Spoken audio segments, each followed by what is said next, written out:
Good morning students, welcome back. Students, आज की हिंदी की क्लास में हम लोग हमारा चैप्टर 4 हिंदी फर्स्ट का जो चैप्टर 4 है, भाड़ में भुनी हवेली, ठीक है, इस चैप्टर को आज हम रीड करेंगे। चैप्टर बहुत इंटरेस्टिंग है, आपको बहुत ही दिलचस्पी आएगी इसके अंदर। जूम क्लास में भी हम लोगों ने इस पर डिस्कस किया है। अब पहले हम लोग जान लेते हैं कि भाड़ का अर्थ क्या होता है। ठीक है, एक शब्द दे रखा है भाड़, ठीक है, भाड़। इसका अर्थ होता है, देखिए, मिट्टी का एक बड़ा सा कुछ ऐसा, जैसे चूल्हा देखा होगा आपने, है ना, मिट्टी का चूल्हा गांव में देखा होगा, घरों में भी है काफ़ी जगहों पर। तो चूल्हे के शेप का एक बड़ा सा बना दिया जाता है और उसको मिट्टी से नीपा जाता है। उसके अंदर आग जलाई जाती है, कोयले के द्वारा है या फिर सूखी लकड़ियों के द्वारा, या सूखे आसपास पत्ते गाँव में है तो कैसे वो जलाने पर निर्भर करता है आप किस प्रकार जलाते हो।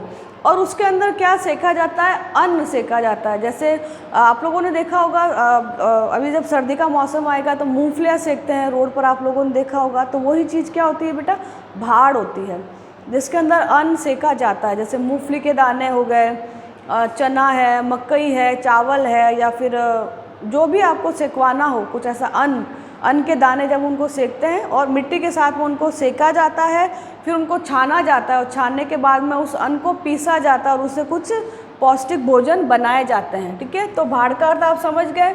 चैप्टर पर आ जाते हैं बेटा। इसके जो लेखक है कौन है, मुंशी प्रेमचंद। इनके और भी चैप्टर हमारे बुक में आ चुके हैं, जिसमें बड़े घर की बेटी है, गबन, गोदान, पंच परमेश्वर, बहुत सारे ऐसे उन्होंने कहानियाँ और उपन्यास लिखे हैं। वो शायद आपने पढ़े होंगे। तो उनसे अलग होकर हम एक चैप्टर और है उनसे, उनका है भाड़ में भुनी हवेली, उसको हम डिस्कस करेंगे। पहले हम पाठ प्रवेश, अर्थात पाठ के अंदर है क्या, स्टार्टिंग में आप लोगों को क्या सीखने को मिलेगा, ये सारी चीज़ें हम इस पूरे चैप्टर में पढ़ेंगे। अब देखिए, जिला बनारस, ठीक है, एक जिला है बनारस, उसमें एक छोटा सा गाँव है, गाँव का नाम है बीरा। उसमें क्या रहती है, एक वृद्ध महिला, एक बूढ़ी महिला रहती है, जिसके संतान नहीं, अर्थात उनके क्या है, बच्चे, उसके एक भी बच्चा नहीं है। और उसकी जाति क्या है, गोडिन। गोडिन दे रखा है। गोडिन का शब्द का अर्थ क्या होता है, किसी भी प्रकार की एक जाति का नाम है गोडिन जाति। तो गोडिन जाति की वृद्ध महिला वहाँ पर उस गाँव में रहती है, उसके संतान, उसके बच्चे नहीं हैं, और जिसका नाम क्या है बेटा, भुनगी। ठीक है, उसका नाम क्या है, भुनगी उसका नाम है।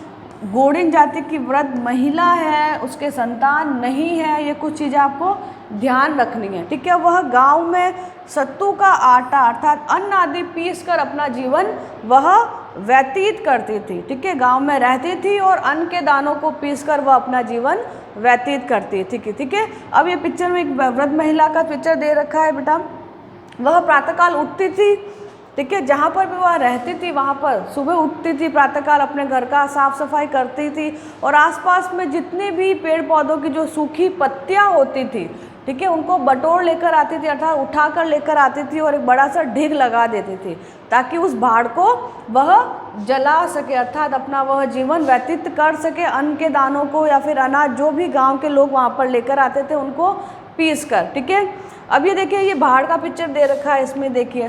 तो प्रातःकाल सुबह उठ के ही वो इस काम में लग जाती थी। गांव के लोग वहाँ पर आते थे, उसके पास में दाने लेकर आते थे और वह भाड़ को झोंकती थी। दोपहर में ये सारा काम, दोपहर में यह सारा काम करती थी। सुबह सारा अपना पीसने का कार्य करती थी और उससे जो उसको पैसे मिलते थे उसी से वह अपना जीवन गुजारा करती थी। ठीक है, जितने उनको उसको पैसे मिलते थे। अब देखिए, चैत्र मास में लोगों की भीड़ उसकी भाड़ पर लगी हुई थी, अर्थात वो जो वृद्ध महिला थी। तो चैत्र महीना जो आता है उसमें एक संक्रांति का एक पर्व आता है। तो उस वक्त क्या करते थे लोग, इस प्रकार के अन्न के दाने या फिर तिल के सत्तू बनते थे या फिर तिल की पपड़ी, और जिस प्रकार के जो भोजन होते हैं वो बनाए जाते हैं, खाद्य पदार्थ बनाए जाते हैं। तो उस समय वहाँ पर क्या रहती थी, बहुत ही भीड़ थी। मतलब ये चैत्र मास के बारे में बताया कि उस मास में बहुत ही भीड़ थी, वहाँ पर आने जाने का तांता लगा हुआ था लोगों का। इसी बीच एक ज़मींदार है बेटा, एक ज़मींदार है जिसका नाम है उदयभान। ठीक है, उदयभान ज़मींदार है, वो अपने 2 चपरासियों को भेजता है और बड़े बड़े टोकरे लेकर भेजता है, जिसमें क्या है, बहुत सारा अन्न है, बहुत सारा क्या है, अन्न भरा हुआ है, और उसको देता है कि आप तुझे यह पीसना है। अपना सारा काम छोड़कर क्या करना है, सूर्यास्त से पहले अब वो जो जमींदार था बेटा, उदय भान नाम का जो जमींदार था, वो क्या था, बहुत ही क्रूर था। वो क्या करता था, भुनगी से, जो औरत थी, बूढ़ी वृद्ध महिला जो थी, उससे क्या करवाता था, अनाज जो था वह पिसवाता था। और कैसे, फ्री में पिसवाता था। एक शब्द दे रखा है बेगार। बेगार का अर्थ होता है कि आप मेहनत करते हो लेकिन आपको उस मेहनत का पैसा नहीं मिलता है, बिना किसी पैसे से, बिना किसी इनकम से आपको वर्क आपसे करवा लिया जाता है। तो सूर्यास्त का उसको टाइम दिया गया कि तुम्हें सूर्यास्त से पहले सारा अन्न पीस देना है, लेकिन ये सारा अन्न सेकना इतना संभव नहीं था। अब देखिए वो क्या करता था, जमींदार उदय भान जो नाम का जो जमींदार था, वो क्या करता था, भुनगी से अपने दाने सेकवाता, उसको उसके पैसे नहीं देता था। और इसी बीच वो क्या करता था, उसको प्रातःकाल उसको उसके घर का पानी भरना पड़ता था। अर्थात वो जो ज़मींदार था बेटा, उसके ज़मींदार के घर का उसको पूरा पानी उसको भरना पड़ता था।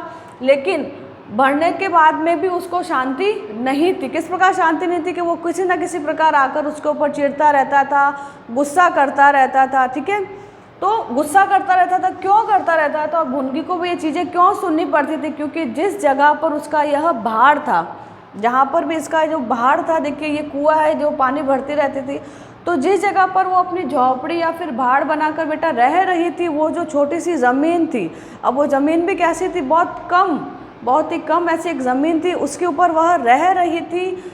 जो ज़मीन किसकी थी, उदय भान की, अर्थात उस जागीरदार की वो क्या थी, ज़मीन थी, जिस कारण उसको बिना किसी काम के, बिना किसी पैसे के उसको ये सारी चीज़ें सुननी पड़ती थी, उदय भान की सारी चीज़ें सुननी पड़ती थी।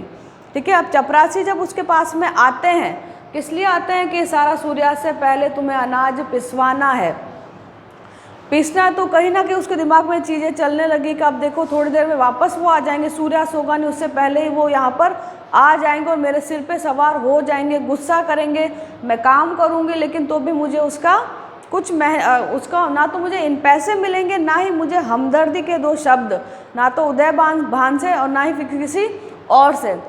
ठीक है, ज़मींदार के चपरासी भाड़ को तोड़ देते हैं। ठीक है, अब ये वाक्य मैंने थोड़ा सा 2-3 पंक्तियाँ ली है बुक में से, कि क्या होता है कि सूर्यास्त से का समय टल जाता है, वो दोनों चपरासी क्या आ जाते हैं, भुनगी के भाड़ के ऊपर आ जाते हैं और वो और ताकीद करते हैं, गुस्सा करते हैं कि तुमने अभी तक ये दाने नहीं सेके हैं।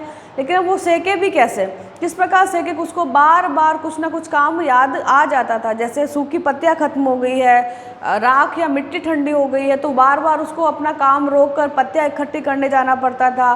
कभी उसका सूरजबान जो था उसके घर का पानी भरना पड़ता था। तो क्या हो गया, समय बहुत ज़्यादा निकल गया और समय व्यतीत हो गया, सूर्यास्त हो गया। अब वो दोनों चौकीदार वहाँ पर आ गए, तो उन्होंने क्या किया, बहुत ही उसके ऊपर गुस्सा किया और गुस्से में क्या कहा कि आज तुम्हारी हालत बहुत ही बुरी होने वाली है। अर्थात जब ज़मींदार को पता चलेगा कि सूर्यास्त से पहले तुमने ये सारा जो अन्न हमने दिया था सेकने के लिए, अन्न के दाने जो दिए थे तुमने नहीं सेके, तो वो तुम्हारी बहुत ही बुरी हालत करेंगे। और बुरी हालत करने के लिए उन्होंने क्या किया, ज़मींदार ने अपने चपरासियों को भेजा और क्या कहा कि उसके भाड़ को तोड़ दो। अर्थात लाश जो उसका एक सहारा था, जिससे वह अपना जीवन व्यतीत कर रही थी, भाड़ में अपने दाने सेक कर या फिर कुछ भी अन्न आदि पीस कर, वह समय भी निकल गया। अब वह क्या होगी बेटा, बेसहारा हो गई। ठीक है, अब उसके पास में कोई भी ऐसा सहारा नहीं था जिससे वह अपना जीवन व्यतीत कर सके। 1 माह बीत गया, लोगों को भी, गांव के जो लोग थे उनको भी बहुत ही परेशानी होने लगी, क्योंकि भुनगी ने अपना भाड़ वो भुनगी बना भी नहीं पा रही थी और ना ही उसको बनाने दिया जा रहा था। ज़मींदार ने उसको क्लियर बोल दिया था कि अगर तुम यहाँ पर बनाओगी तो मेरी ज़मीन पर तुम बिल्कुल भी नहीं रह सकती। एक महीना निकल गया, लोगों ने जाकर उदय भान से भी ये चीज़ कही कि आप भुनगी को क्या कर दीजिए, परमिशन दे दीजिए कि वो अपना भाड़ जला दे, जलाने के लिए क्या दे, ताकि हम लोग सभी अन्न आदि वहाँ पर सेक सकें। ठीक है, अब जब उसने ये चीज़, तो उदय भान ने भी इस चीज़ पर ध्यान नहीं दिया। वापस थोड़े समय बाद में जब वह फिर लोगों ने उसको सजेशन दिया, किसको, भुनगी को कहा कि ऐसे तो तुम भूखी मर जाओगे, अगर काम नहीं करोगे, फ्री में तुमको कौन खिलाएगा। तो लोगों ने उसको क्या दिया, सलाह दी कि तुम अपना भाड़ वापस बनाओ। तो उसने अपना भाड़ बनाने शुरू किया लेकिन जैसे जैसे वो बनाने लगी उसी बीच कौन आ गए, उदयभान, जो वहाँ का जो ज़मींदार था वो आ गया। तो जब उसने देखा कि भुनगी बिना किसी परमिशन के, उसने ना तो मुझे इस चीज़ के बारे में बताया है कि मैं भाड़ बनाऊँ, अगर वो मुझसे परमिशन लेती, हाथ जोड़ती, पाँव पड़ती, तो शायद मैं हाँ भर देता, लेकिन उसने बिना पूछे उससे काम किया। लेकिन वो ऐसा बिना पूछे करे भी क्या, किस प्रकार अपना जीवन जिए, कैसे अपना जीवन व्यतीत कैसे करे, ये काम नहीं करेगी तो वो खाएगी पिएगी क्या। तो जब उसने अपना भाड़ बनाना शुरू किया तो इसी बीच उदयभान वहाँ पर आ गया, और आया जब उसको गुस्सा आया तो उसने वापस उस भाड़ को तोड़ा और उसकी झोपड़ी में आग लगा दी। वो देखती रह गई कि झोपड़ी में आग लग रही है, बेचारी दुखी भी बहुत हुई, लेकिन इतनी तेज़ हवा चली कि हवा की जो लिपटें थी वो कहाँ पर चली गई, गांव के अन्य घरों पर भी और अन्य झोपड़ियों पर भी। ठीक है, जैसे ये भुनगी का जो है क्या है, झोपड़ी है, तो उस झोपड़ी में जब उसने आग लगाई तो तेज़ हवा से गांव की और जो अन्य झोपड़ियाँ थी वो भी जल गई, और झोपड़ियों के जलते जलते अंत में ये आग कहाँ पर पहुँच गई, उदयभान की हवेली पर। ठीक है, वो जो ज़मींदार था उसकी हवेली भी क्या हो गई है, उस लपटों से वह नहीं बच पाए। लोगों ने बहुत कोशिश की, लेकिन उसकी जो हवेली थी, ठीक है, एक स्थान से जैसे आग भुनगी के झोपड़ी से निकली दूसरी झोपड़ियों में, और उस झोपड़ियों से तेज हवा के प्रवाह के साथ में क्या हो गया, उदयभान की जो हवेली थी वह भी जल गई। ठीक है, अर्थात उसकी हवेली भी खत्म हो गई। ठीक है, क्लियर है आपको ये चीज़। तो देखिए इस चैप्टर से हमें शिक्षा क्या मिलती है कि जो हम दूसरों के साथ करते हैं, ठीक है, उदयभान ने क्या किया था, उसके मन में किसी प्रकार के ना तो दया थी ना ही कोई ऐसे प्रकार के भाव थे, उसने भुनगी की झोपड़ी जलाई, इससे गांव में झोपड़ियाँ जल गई, अन्य भी लोग जो थे बेसहारा हो गए, और इसी वजह से क्या हो गया, उदयभान की जो हवेली वह भी जलकर खाक हो गई। तो हम जैसा दूसरों के साथ में करते हैं बेटा, वैसा ही हमारे साथ में होता है। इस चैप्टर से हमें यह शिक्षा मिलती है। तो हमें हमेशा दूसरों के साथ ऐसा ही व्यवहार करना चाहिए जैसा हम दूसरों के साथ में अपने साथ में चाहते हैं। ठीक है, तो आज की क्लास हम यहीं पर स्टॉप करते हैं। आई होप आपको ये समझ आया होगा। Thank you.